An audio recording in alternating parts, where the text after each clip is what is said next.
Buonasera, ospite di questo nostro approfondimento settimanale è oggi l'avvocato Giuseppe Aiello, nonché segretario del Circolo Cittadino di Porto Empedocle del Partito Democratico. Lo ringraziamo per aver accettato il nostro invito. Grazie avvocato per aver tolto qualche minuto al suo lavoro, anche se siamo in un periodo di ferie, però chi ha un'attività autonoma, lo sappiamo, lavora sempre. Allora, un momento particolare per Porto Empedocle, da qualche settimana agli onori di tutte le cronache locali, della stampa, ma anche internazionali. Anche oggi abbiamo visto diversi servizi sulle reti nazionali in merito a questo centro sui minori che da qualche giorno a Porto Empedocle è aperto in pieno centro. Ecco, tante polemiche, lei è anche intervenuto con una discussione anche su Facebook nei confronti del Primo Cittadino. Sentiremo anche per dovuta correttezza anche uno stralcio di un'intervista fatta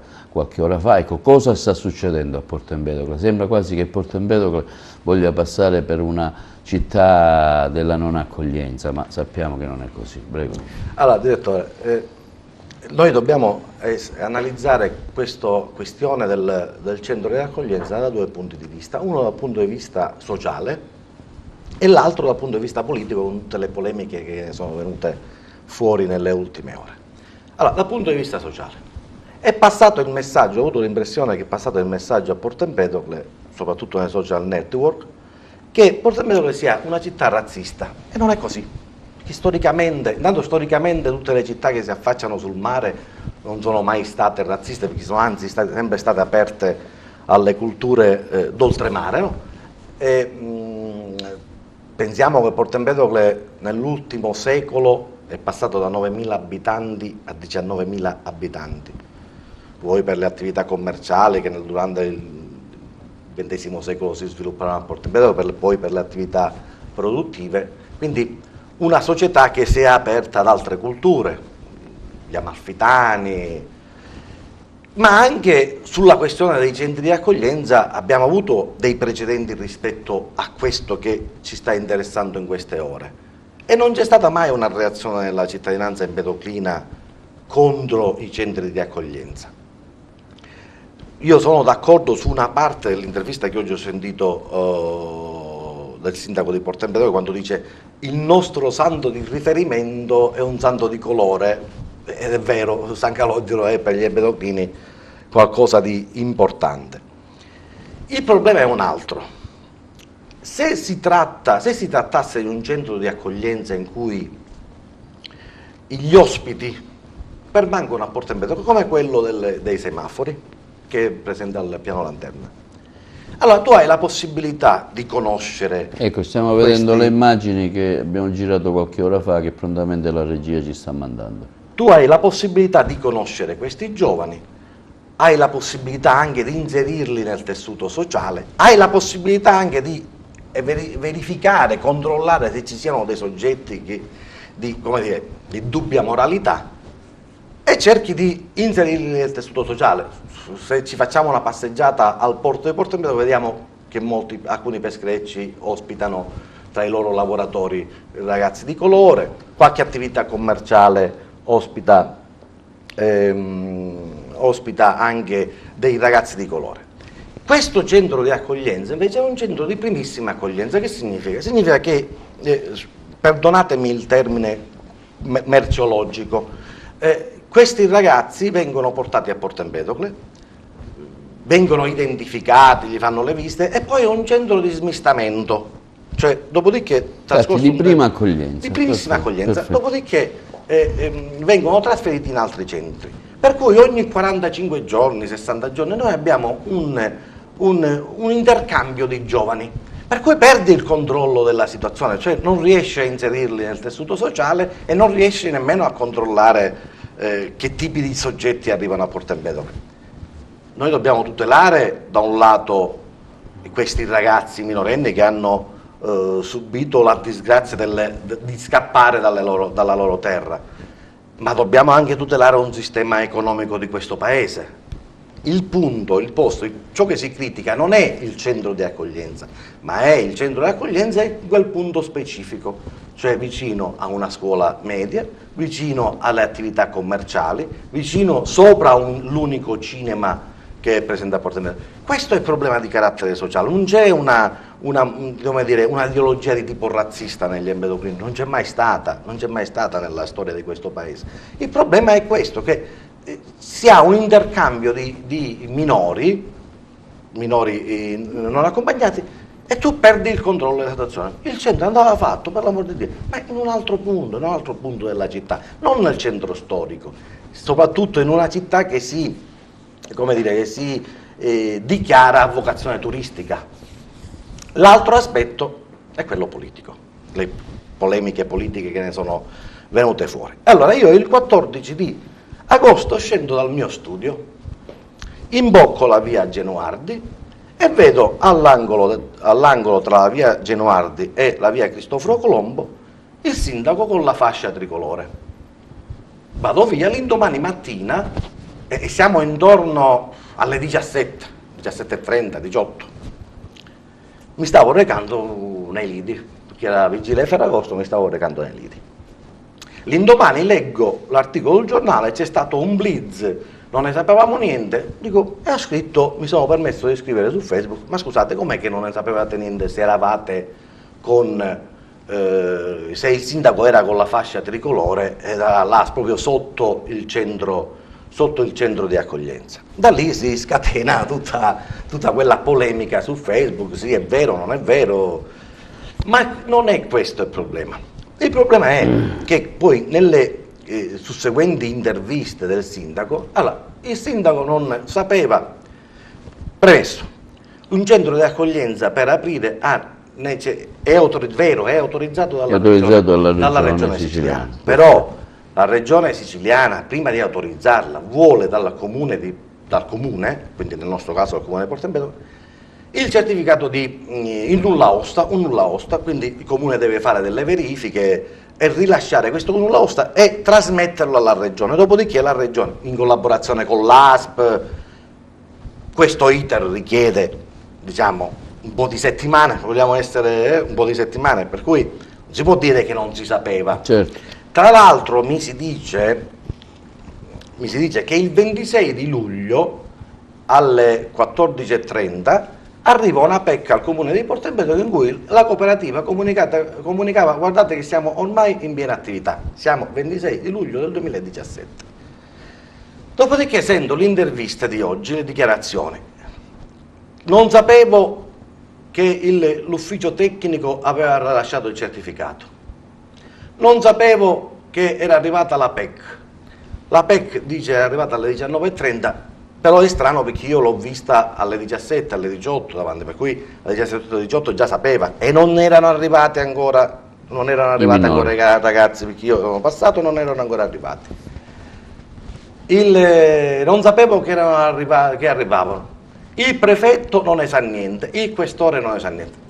Questa cosa mi sa... Però come sono arrivati questi ragazzi? Allora, questi ragazzi per legge... Cioè chi è che decide? C'è un ufficio che decide? La prefettura. La prefettura. Certo. Non solo, ma siccome sono minori non accompagnati, vengono accompagnati dalla polizia e la polizia fa una sorta di consegna di questi minori, si redige un verbale, per cui... Non è possibile, a meno che, l'ho detto ieri su Facebook, a meno che il prefetto e il questore non facciano un comunicato stampa e dicano vero e noi non ne sapevamo niente. Fin quando non leggo un comunicato del genere, mi pare assurda un'affermazione del genere. Quello che non capisco io perché tutto questo, tutte queste bugie raccontate alla città. Non ce n'era motivo,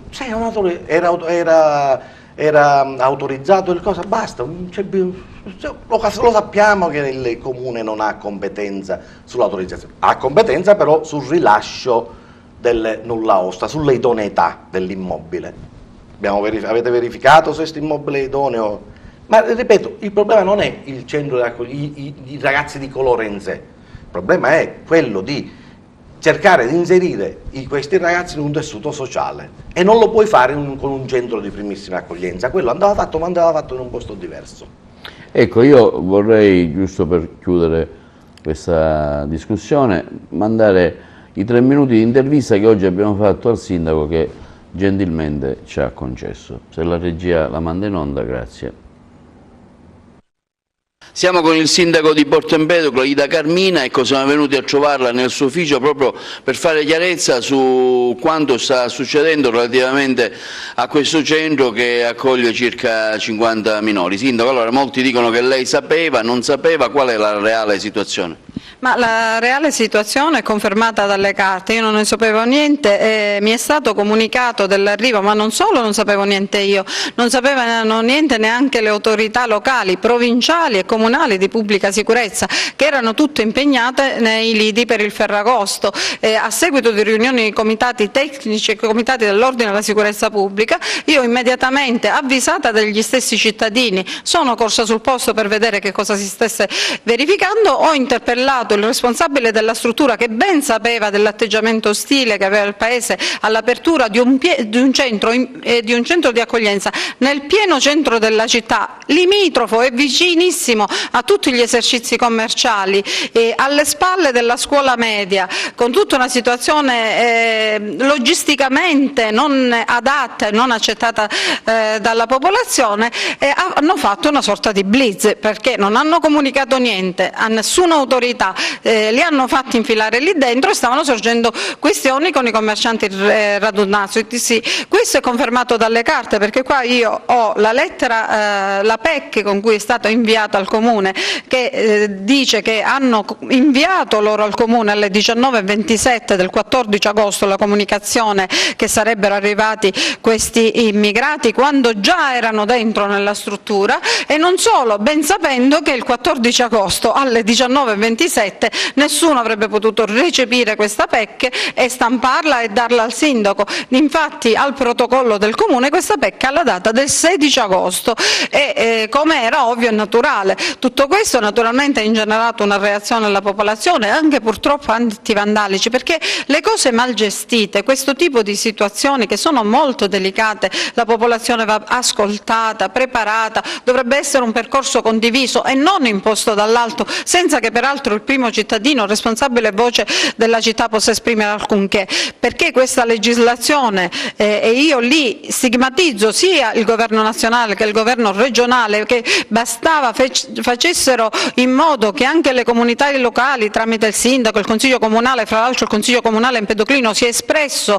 chiaramente in tal senso all'unanimità, fosse data voce alle comunità locali perché tante cose possano essere evitate. Porto Empedocle è un paese accogliente, lo è sempre stato, è devoto a un santo nero al quale facciamo una bellissima festa i primi di settembre, emozionante, e non ha mai avuto problemi di accoglienza. Noi già ospitiamo 35 minori in una zona meno centrale del paese, abbiamo avuto un centro SPAR in via Lincoln, in prossimità del centro, non ci sono mai state reazioni negative della popolazione, ben consapevole delle sofferenze che vivono queste persone. Abbiamo vissuto lo sbarco delle 366 bare da Lampedusa nel 2013 e tutta la sofferenza, il silenzio di morte e di dolore che c'era intorno l'abbiamo vissuto noi empedoclini, perché siamo un porto, il porto da cui sbarcano tutti questi poveri disperati. Bene, il sindaco ribadisce le sue posizioni, chiaramente lì c'è anche... entra in campo anche, chiama in campo anche il governo nazionale e regionale, insomma, su una legge che dovrebbe essere, a quanto pare non c'è il vincolo, il Comune non ha il vincolo di decidere o meno sulla destinazione. No, l'ho detto prima, assolutamente no. Però qui c'è qualcuno mente, perché c'è un comunicato stampa del Presidente del Consiglio in cui dice non è vero, sapevamo tutti, sapevamo tutto. Però io mi chiedo, se la PEC arriva alle 19:27, come che era là alle 18? E non c'erano, quando sono passato io non c'erano ancora come si chiama, i ragazzi, i minori. Allora, delle due l'una, o questo sindaco mente, o questo sindaco non ha il controllo non solo del territorio, ma non ha il controllo manco dei propri uffici, perché è come se io nel mio studio inserisco in un fascicolo di una causa un documento che non c'entra niente con la causa, lo inserisce la mia praticante, il mio praticante, lo inserisco nel fascicolo e poi ci dico al giudice: guardi, io non lo sapevo che è stato inserito questo documento, non sono credibile. Non può essere questa storia, è impossibile che un sindaco di una città non sappia, soprattutto in una situazione di tensione sociale come questa, che non sappia che cosa è successo o che cosa stava succedendo. Poi c'è l'intervento anche del Presidente del Consiglio. Infatti il documento del Presidente del Consiglio, dove dice che ci sono state anche delle riunioni, avevano detto anche al sindaco di soprassedere un attimo su quella certificazione dell'idoneità dell'immobile sul nulla osta, per cui non si può dire non ne sapevo niente. Sul governo nazionale, vero, c'è un problema che riguarda l'Italia intera. Ma dico di più, è un problema che riguarda l'Europa, non può essere questo esodo caricato solo sull'Italia. Vanno creati corridoi umanitari, l'Europa non può essere, certo qua stiamo superando le nostre competenze, giusto? Però dico, è un problema che non può non riguardare l'Europa. Vanno creati dei corridoi umanitari in cui l'Europa gestisca lei in prima persona, non l'Italia, gestisca in prima persona l'Europa questo problema che diventa ogni anno, anche se i dati, oggi sentivo il telegiornale nazionale, i dati di affluenza si sono ridotti rispetto agli anni precedenti, però è un problema che permane. Ci sono anche queste politiche verso l'ONG abbastanza restrittive che infatti per questo la percentuale di avvii è stata molto ridotta rispetto all'anno scorso. Bene, allora chiudiamo questa parentesi che è importante, che ci ha attirato fuori parecchio tempo, ma è una notizia sicuramente di grande interesse, lo abbiamo visto anche. Tra l'altro devo dire che quando è venuta fuori questa notizia di questo centro di accoglienza per minori, diciamo autorizzato, su questo vogliamo giusto che il centro è autorizzato, abbiamo visto un'autorizzazione da parte degli uffici dell'assessorato regionale, e così è costituito a Porto Empedocle un comitato spontaneo di commercianti, di tanti esponenti anche politici, di varie aggregazioni politiche, di vari partiti politici, che appunto dicevano che il posto non era molto indicato per via dell'ubicazione. Tra l'altro mi risulta vero, ci sono stati atti di vandalismo nei confronti del centro. Sì, abbiamo visto anche il citofono dalle immagini, dice che sono state rigate anche delle macchine a dei dipendenti della cooperativa. Ho anche notizia di qualche commerciante che ha ricevuto anche lettere anonime accusandoli di essere razzisti, per cui c'è una situazione di tensione sociale a Porto Empedocle e che il compito del sindaco è equilibrare questa situazione e cercare Però il sindaco dice nell'intervista che è stato chiamato dalla gente, che si è creato un assembramento. Ripeto, io sono passato da là e non c'erano ancora, quindi qualcuno sapeva che stavano arrivando e l'ha informata. Perché non c'erano, quale gente, chi è sta gente che l'ha informato? Quando sono passato io non c'erano. Ma lei è stato polemico sul fatto ci sarebbe stato, dico, un minimo che il sindaco avesse la fascia, no? Si è creata una polemica anche sulla fascia. Queste sono poi cose, come dire, di secondo piano, folcloristiche.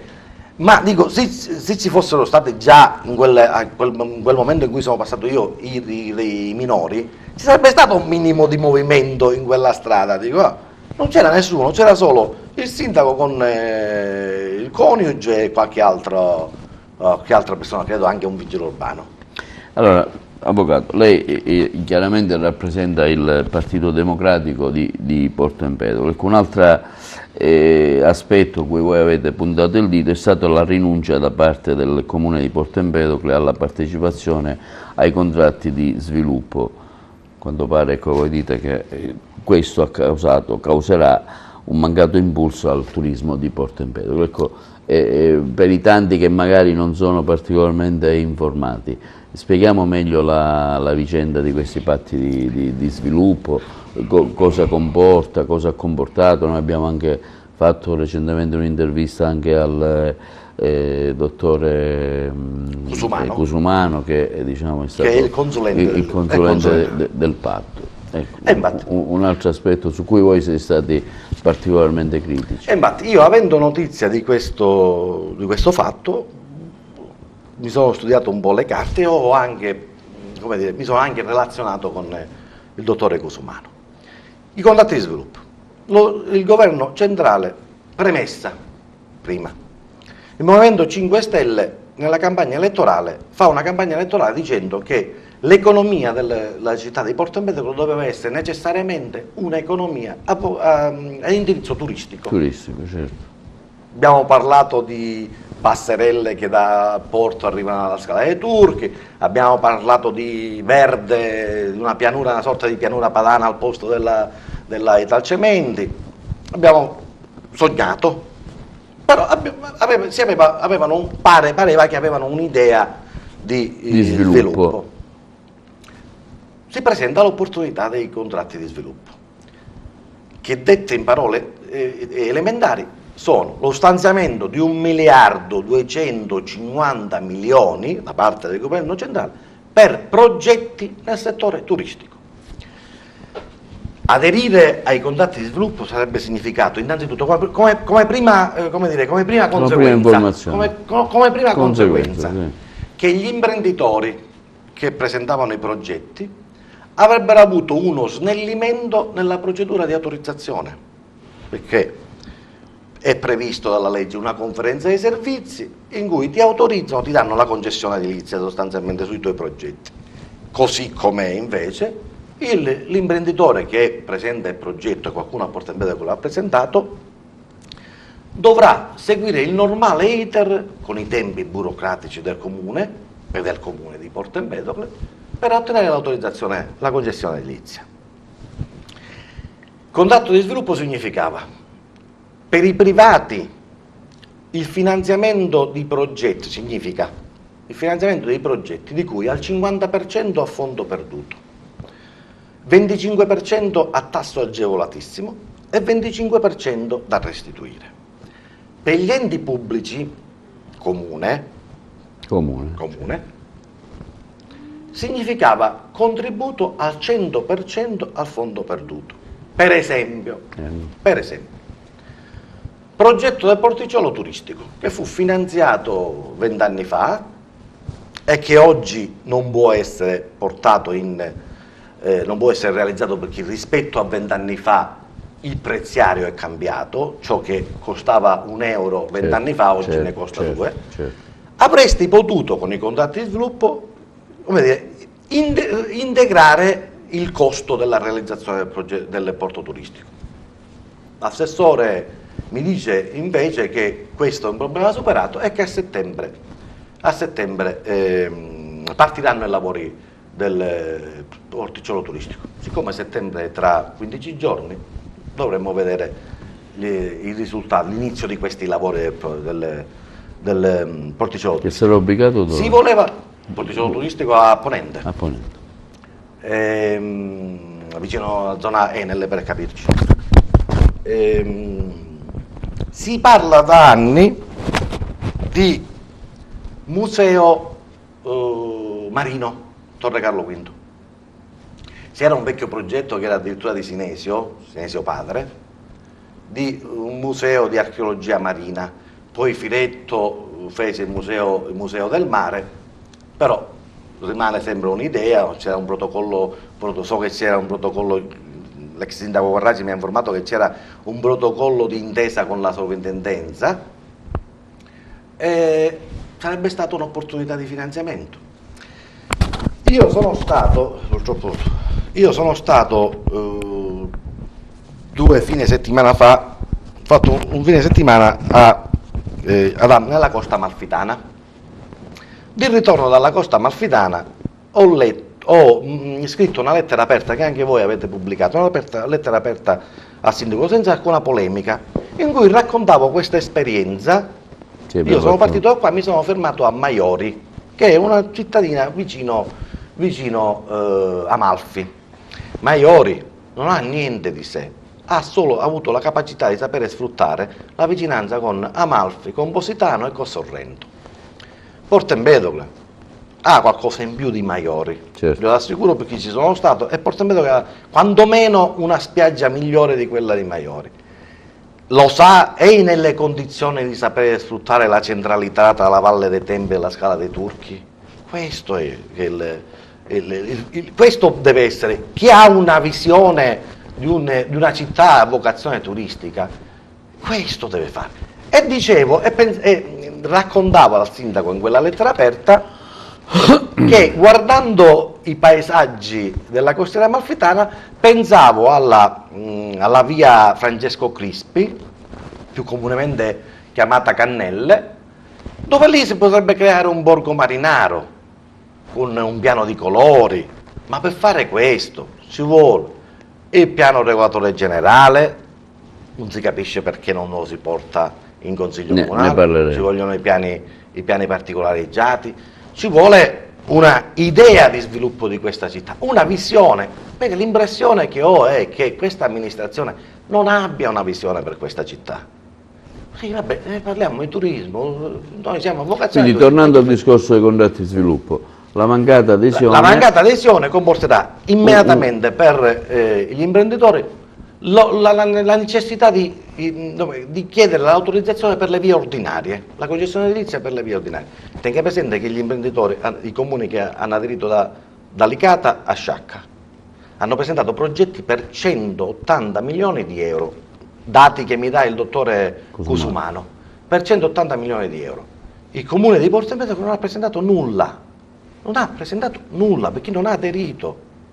E siccome c'è qualche imprenditore anche di Porto Empedocle, lei dice poteva essere un'occasione per farsi finanziare qualcosa in questo momento in cui se realizzi i progetti, certo, se realizzi i progetti, non è che aderisci e ti finanziano, aderisci e presenti i progetti. Tanto è vero che è stata protocollata una lettera, credo il 17 di luglio, in cui alcuni imprenditori empedoclini criticavano questa mancata adesione del comune di Porto Empedocle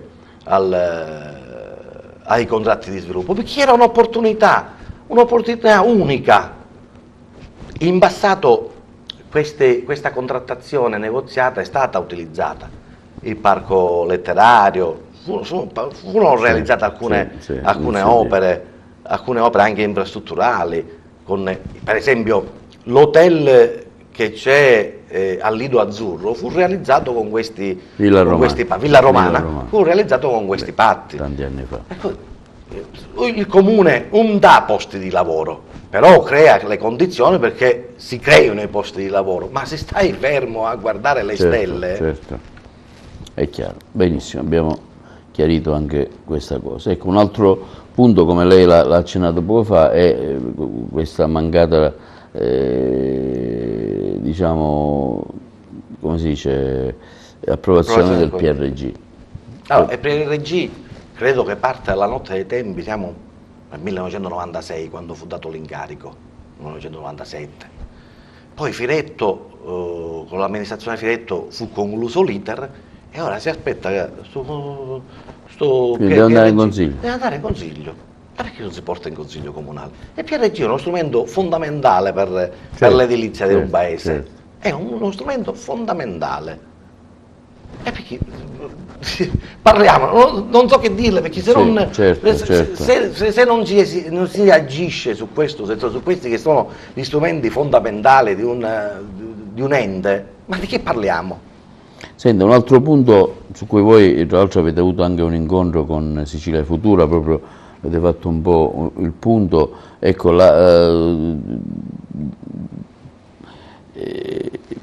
di questo aumento, diciamo, insensato della tassa di rifiuti di 500.000 euro, leggo nel comunicato che non corrisponde a un adeguato servizio di pulizia.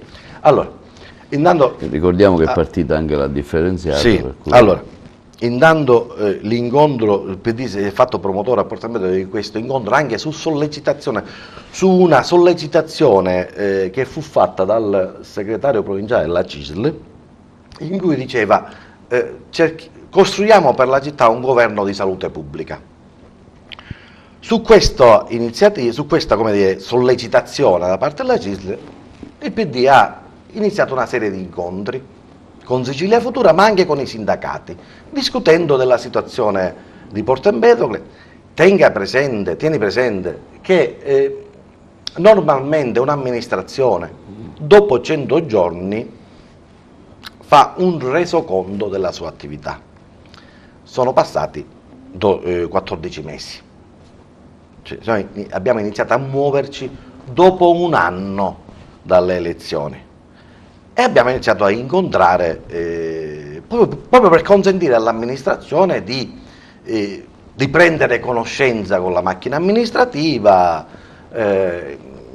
superare quella fase di rodaggio di una nuova amministrazione, no? E abbiamo fatto questo incontro con Sicilia Futura e con i sindacati e abbiamo discusso del problema nettezza urbana. C'è stato un aumento di 500.000 euro della tassa sui rifiuti.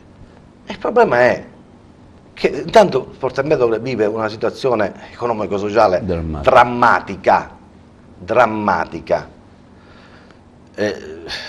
Per chi svolge la professione come me di avvocato, che quindi ha a che fare con i vari ceti sociali della città di Porto Empedocle, ti rendi conto, la gente certe volte ti viene allo studio e ti dice: avvocato, io ho la causa ma non ho una lira per dare a mangiare ai miei figli.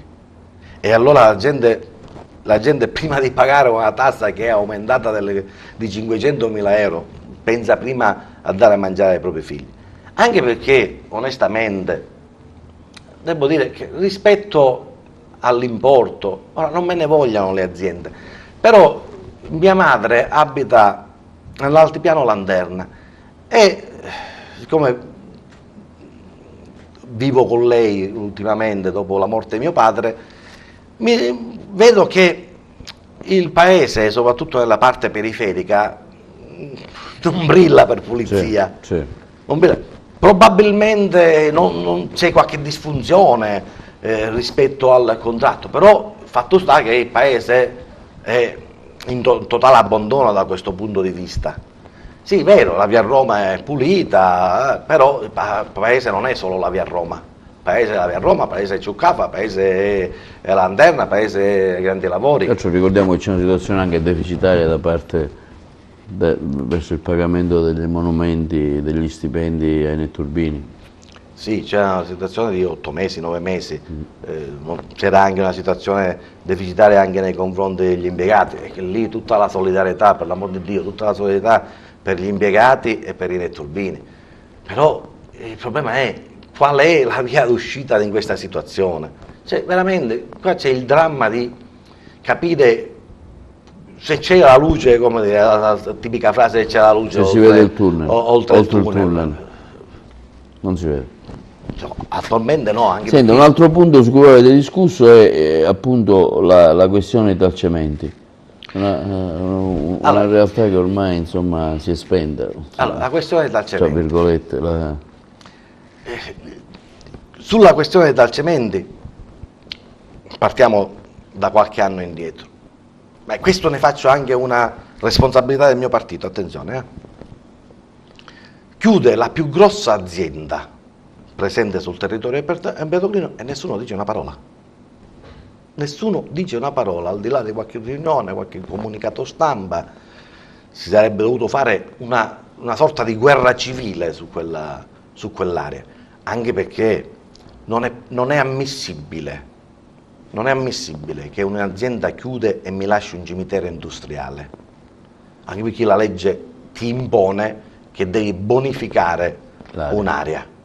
Non è ammissibile che la centrale Enel, dove noi avevamo invitato il sindaco di allora a adoperarsi affinché il turbogas venisse spostato nell'area ASI e riutilizzare quell'area ai fini turistici, sì. Non è possibile che per far vivere un modulo tu lasci un cimitero industriale a ridosso del mare. In questo paese queste grandi aziende hanno, come dire, in 50 anni fatto il bello e il cattivo tempo. Hanno creato occupazione, attenzione, in 50 anni hanno creato occupazione, però hanno creato anche poi la disoccupazione. Hanno deciso tutto quello che volevano decidere sulle spalle degli empedoclini. Adesso che il paese è in difficoltà, sarebbe stato il caso di bussare e dire: scusate Enel, scusate Italcementi, la città ha bisogno di voi, come voi avete avuto bisogno della città per 50 anni, adesso è la città che ha bisogno di voi. E siccome, come dire, per loro hanno ancora un interesse economico su questa città, penso al rigassificatore, sarebbe stato il caso di sedersi attorno a un tavolo e cominciare a ragionare tra amministrazione e imprese. Invece anche questo non è stato fatto. Ti dice, ci voleva anche l'intervento del governo regionale e nazionale. Io ho assistito a un consiglio comunale aperto in cui il Presidente del Consiglio ha invitato la deputazione regionale e nazionale. E ho assistito anche, io, come dire, invito a casa mia degli ospiti e poi li offendo. Ho assistito anche a un'offesa, tant'è vero che l'onorevole Margherita La Rocca si è alzata e se n'è andata. Ho assistito anche a un'offesa perché noi siamo quelli che non chiediamo raccomandazioni, siccome abbiamo dei progetti sull'Italcementi, però non ve lo diciamo perché poi altrimenti poi ci sono le raccomandazioni da parte vostra perché noi queste cose non le facciamo. Cioè, questi sono i discorsi della scuola elementare, discorsi ridicoli. Non puoi invitare la tua città alla deputazione chiedendo aiuto e poi offendendola. Ecco, tra le tante cose appunto avete parlato anche di questa verticalizzazione dei sali potassici e del rigassificatore. Ecco, allora, due aspetti che sarebbero... Il rigassificatore ormai non se ne parla più, allora, quindi credo che sia un binario morto, no? Tu lo sai che noi sul rigassificatore assieme all'ex sindaco Corracci abbiamo fatto una battaglia che poi fu anche portata avanti dal sindaco Firetto, ma non perché eravamo innamorati del rigassificatore, attenzione, eravamo innamorati di un'idea di sviluppo in quell'area. Se poi qualcuno ha un'idea diversa, la porti avanti. Eravamo innamorati di un'idea di sviluppo in quell'area. E avevamo fatto nel 2006, se ti ricordi, tu sei venuto anche con le telecamere, un convegno al Cinema Mezzano, invitando una serie di personaggi, in cui si parlò anche della possibilità di utilizzare il freddo, quindi la creazione di celle frigorifere a costo zero, di creare tutta una struttura, un'infrastruttura che avrebbe risollevato il paese. Dopodiché per 10 anni questo progetto è fermo lì, il comune ha ricevuto le royalty, poi la convenzione tra il comune prevede anche una compartecipazione del comune al rigassificatore. Bene, questo rigassificatore occupa 200.000 metri quadrati di area, più 80.000 metri quadrati di area a cantiere. C'era una richiesta, per quello che mi risulta, c'era una richiesta da parte di Italcali di avere una parte dell'area ASI per la realizzazione dell'impianto di verticalizzazione dei sali potassici. Siccome l'area residua è 120.000 metri quadrati, gli servivano gli 80.000 metri quadrati di Enel che utilizza a cantiere. Allora dico, ma l'area a cantiere non la puoi utilizzare, non la puoi realizzare dentro i 200.000 metri quadrati? Anche perché ormai è ferma l'opera. Anche perché è ferma. Dopodiché un'amministrazione che si definisca tale, chiama Enel e ci dice: scusami, ma tu non mi puoi tenere bloccata un'area per 10 anni. Allora mi devi dire che intenzione hai. Hai intenzione di realizzarlo o non hai intenzione di realizzarlo? Non abbiamo intenzione di realizzarlo, benissimo, revochiamo l'area, facciamo un bando internazionale, un bando europeo e mettiamo quest'area a disposizione di imprenditori che vogliono venire a investire. È una zona appetibile, per cui chiaramente... Siamo in un'area retroportuale. In quella lettera che io ho mandato al sindaco raccontavo che di ritorno dalla costiera amalfitana mi ero fermato, ero passato da Salerno, dal porto di Salerno. Il porto di Salerno è un porto che credo meno della metà di quello di Porto Empedocle. con un'area retroportuale che è un quarto di quella di Porto Empedocle. E c'è, vero, il porto di Salerno, mi dirà qualcuno, è stato inserito nei progetti delle autostrade del mare, benissimo, però se noi continuiamo a guardare indietro anziché guardare avanti, non realizzeremo mai niente in questa città. Sì, ogni giorno che passa, in prima non si è fatto niente, è colpa degli altri, e continuiamo a guardarci dietro le spalle e non a guardare davanti, saremo lì a piangerci. Ricordo anche un convegno che avevate fatto in zona Lidia, all'Ancora, mi pare, sempre allora Marziano, sempre su questo tema dell'area. Sul tema di sviluppo sempre su questo tema. Però avvocato, mi scusi, mi viene spontanea una domanda. Voi avete il governo regionale, il governo nazionale, dico, cioè, anche come partito dovreste fare qualcosa avete una presenza al Consiglio Comunale, insomma, cercare di smuovere un po', ma noi al Consiglio Comunale dico, qualche iniziativa in favore al porto, il porto per esempio, anche il porto. Ma noi al Consiglio Comunale siamo opposizione, abbiamo una consigliera, la consigliera Valentina Di Manuele, che cerca di, come dire, di suggerire all'amministrazione, ma è un'amministrazione che non si lascia parlare.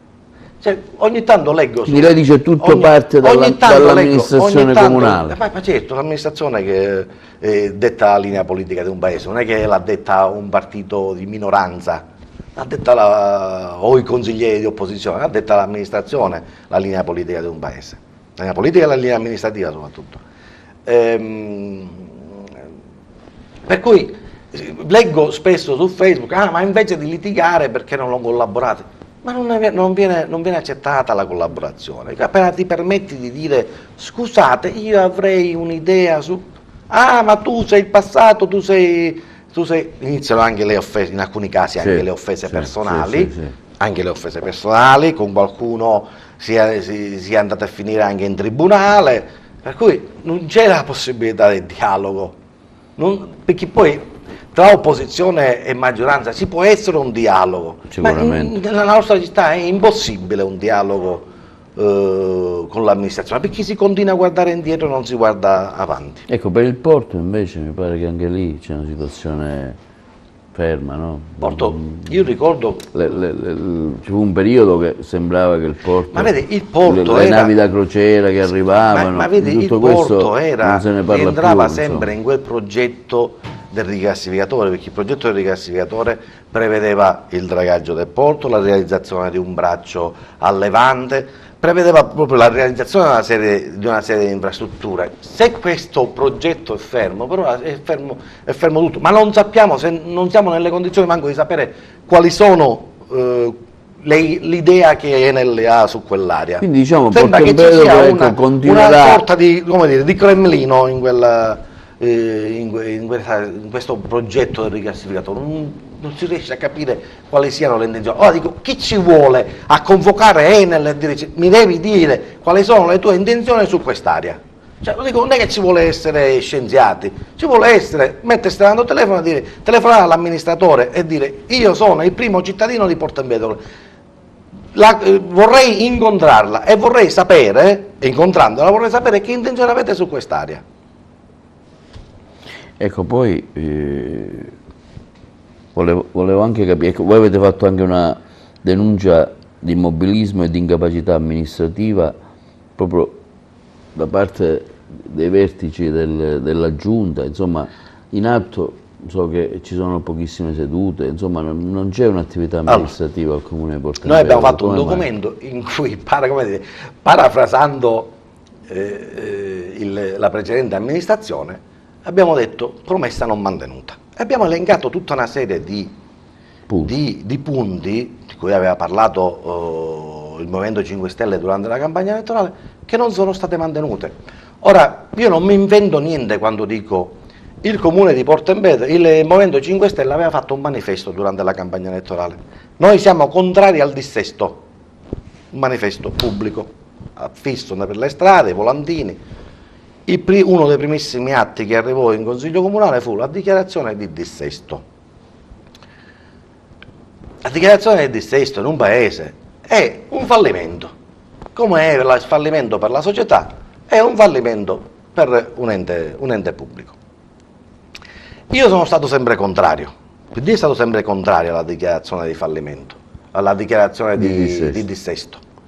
Ma lo siamo stati perché, come dire, prevedevamo tutto quello che sta succedendo in questi giorni, lo abbiamo previsto noi, durante la campagna elettorale e subito dopo, perché il dissesto ti blocca la macchina amministrativa, te la blocca. E allora non sarebbe stato più opportuno fare, come dire, un piano di rientro dei debiti? Tanto il dissesto cosa prevede? Che per i debiti antecedenti al 31 dicembre del 2015 c'è una commissione nominata dal tre commissari che farà lo stato passivo, redigerà lo stato passivo del comune e lo stato attivo, dopodiché si chiamerà i creditori del comune e gli dirà: scusate, siccome siamo in dissesto, tu hai un credito di 100.000 euro, te ne do 40.000. E c'era bisogno di fare il dissesto di questo? Non lo si poteva fare senza dichiarare il dissesto, fare un piano di rientro anche trentennale, anche ventennale, chiamare gli imprenditori, i creditori e dirgli: guarda, l'alternativa è o ti prendi quello che ti offriamo, o l'alternativa è che ti dichiariamo il dissesto e prenderai ancora meno. Dopodiché facevi quello che ho detto prima, chiamavi le grandi aziende a Porto Empedocle e gli dicevi: abbiamo bisogno di aiuto. E c'è un capannone a Porto Empedocle che è dato in locazione.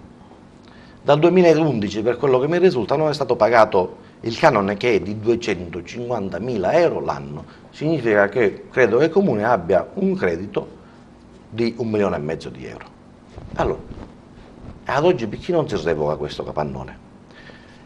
Lo revochi, lo frazioni e lo metti all'asta a qualche imprenditore che ha intenzione di acquistarlo.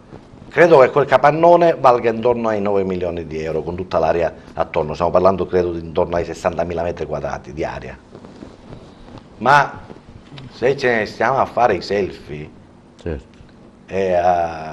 Tra l'altro io ho saputo, parlando così con qualche commissario, che a proposito del deficit siamo dai 16 ai 18.000 euro, 18 milioni di euro, 18 milioni, ma bisogna vedere anche che tipo di passivo, ma bisogna diciamo, vedere anche che una tipo cifra molto consistente. Che tipo di debiti sono, perché per esempio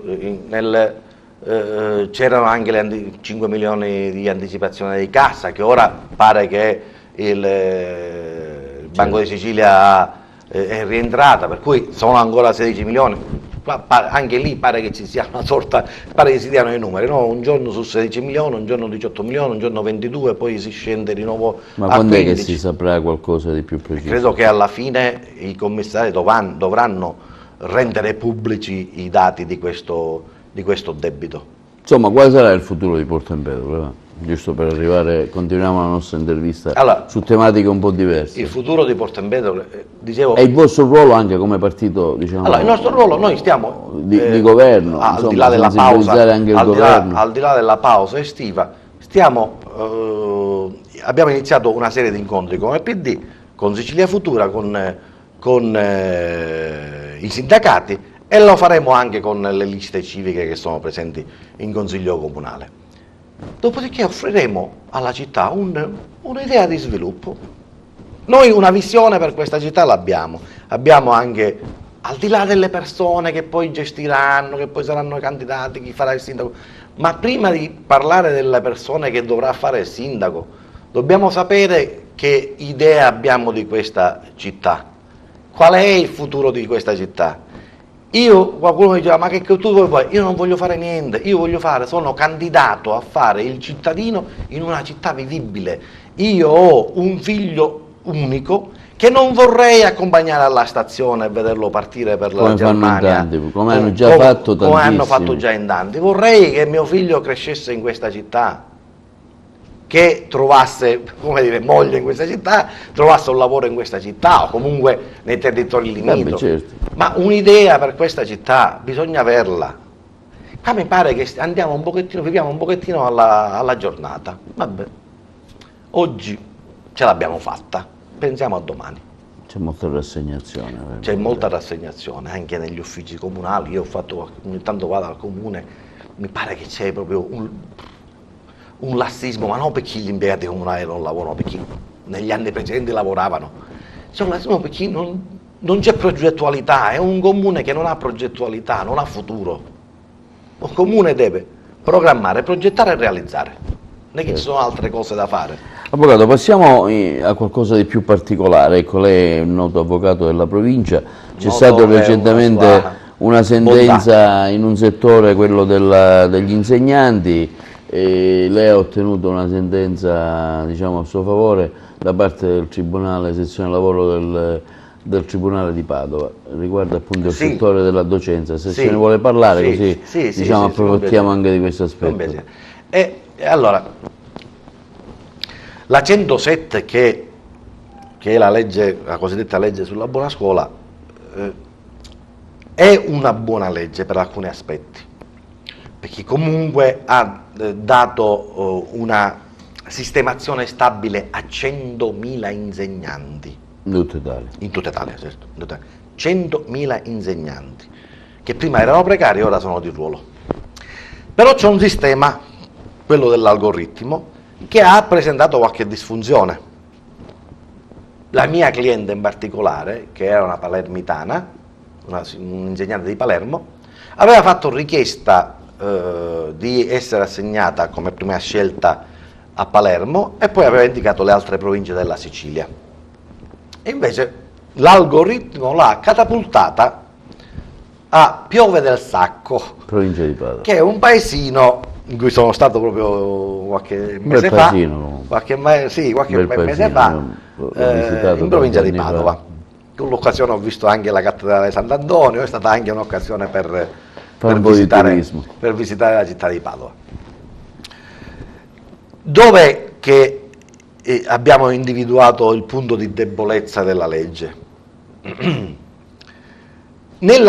Allora, la signora che difendevo io era una insegnante della GAE. La GAE è la graduatoria ad esaurimento, che sono i vecchi concorsi del 2000. Rispetto a questa GAE c'è una diversità di trattamento con le graduatorie di merito, che sono le graduatorie del 2012. C'è un accordo sindacale che ha stabilito che gli insegnanti delle GM, della graduatoria di merito del 2012, devono avere una precedenza nelle assegnazioni rispetto alla GAE. Rispetto alla GAE. Ma siccome è previsto da un accordo sindacale e io, insegnante che non aderisco al sindacato perché devo subire le conseguenze di un altro accordo, abbiamo prospettato questo al Tribunale, di Padova, dicendo al dottore della casa, che era il giudice che si occupava di questa causa, dicendo: guardi, a seguito di questa differenza di trattamento c'è qualche insegnante anche con 0 punti che ha scavalcato la signora Blandina, che era la mia assistita. Con 0 punti è rimasto a Palermo, mentre la signora Blandina, che aveva 18 punti più 6, aveva un punteggio superiore anche rispetto ad altri insegnanti con 12, è stata catapultata a Padova. Il tribunale, stranamente, perché le devo dire che l'80% dei ricorsi, ora non so se le motivazioni siano uguali a quelle che ho prospettato io, l'80% di questi ricorsi sono stati rigettati. Il tribunale, il giudice di Padova, mi ha dato ragione indicando proprio i soggetti che avevano 0 punti, 12 punti, i soggetti che avevano goduto di questo accordo sindacale. Al di là della contentezza, anche dal punto di vista professionale, è sempre come dire, un punto di orgoglio, soprattutto quando c'è una decisione quasi unanime dei tribunali italiani. Al di là di questo, dico che penso che questa ordinanza apra uno scenario nuovo, perché si è creato il precedente. Tant'è vero che alcuni colleghi che hanno la causa in corso mi hanno chiesto, io come ho un ottimo rapporto con i colleghi di Agrigento, gli ho dato la copia dell'ordinanza perché proprio per utilizzarla nei propri progetti. Credo che apra... Quindi alla fine com'è finita? È finita la che, signora... che il Tribunale ha ordinato al MIUR, al Ministero, di assegnare per il prossimo anno scolastico la signora Blandina in una scuola della provincia di Palermo. Quindi diciamo, chiaramente servirà da giurisprudenza agli altri casi, immagino, no? Certo, lascio immaginare la contentezza della mia assistita, anche perché poverina aveva 2 figli piccoli, quindi li aveva lasciati col marito, veramente situazioni. Credo che questo aspetto della 107 vada rivisto, perché vero è, ho sentito qualche mese fa un'intervista io del Ministro dell'Istruzione che diceva che il 70% degli insegnanti provengono tutti dalla Sicilia, dalla Campania, dalla Puglia, sono tutti meridionali. Non è che li possiamo collocare tutti nel meridione, ed è vero, però una differenziazione tra chi ha per esempio una famiglia e chi invece è un giovane trentenne che può anche spostarsi, andare a insegnare al nord, una differenza del genere va fatta.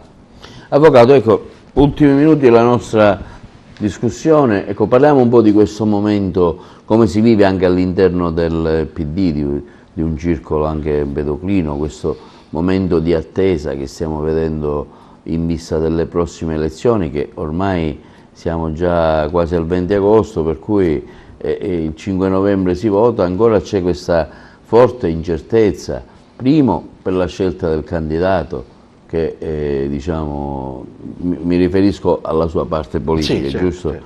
Che insomma non viene fuori accordi, discussioni, le tante aree politiche che ci sono all'interno del PD si pronunciano su scelte diverse, per cui dico, voi che vivete allora, io sono abituato a parlare la vita di un partito, ecco perché diciamo, non si arriva a una conclusione, c'è tutta questa incertezza, stiamo vedendo che già il centrodestra ha scelto anche un suo candidato con Musumeci, 5 Stelle sta andando avanti. Il centrodestra ha scelto un suo candidato con Musumeci, però oggi c'è la dichiarazione di Berlusconi c'è in favore di Armao. Un candidato, diciamo, nello schieramento di destra, c'è già un candidato che si è proposto, vedremo poi come andrà a finire. 5 Stelle hanno già iniziato da 10 giorni a Ragusa, ma verranno a Favara, verranno a Porto Empedocle a fine settimana.